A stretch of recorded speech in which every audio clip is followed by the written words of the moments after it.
Bütün peygamberler 124 bin peygamberin hansının hayatına baksak hayatında derin bir çile görürük. Heç birinin tarihte hayatında filan peygamber belə əylənirdi, belə şənlənirdi, belə gülürdü diye bir şey yoktu. Hamısının qəmi var, hamısının derdi var.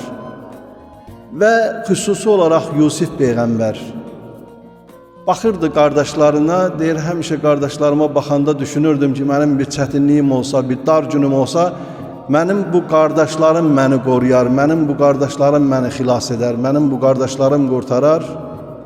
Amma məni elə quyuya atan öz qardaşlarım oldu. Qardaşları onu quyuya atanda baxıb gülür. Deyirlər ki, nə üçün gülürsən? Deyir, belə bir şey düşünürdüm sizin haqqınızda. Ama indi iş elə gəldi ki, məni quyuya salan siz oldunuz. Ve gün geldi, Hazreti Yusuf Aleyhisselam dedi ki, mən quyuya düşməliydim, amma səbəbkarlar qardaşım oldu. Səbəbkarlar qardaşlarım oldu. Çünkü mənim həyatımda, mənim qədərimdə Misirə əziz olmaq var idi, sultan olmaq var idi, yolu o quyudan keçirdi.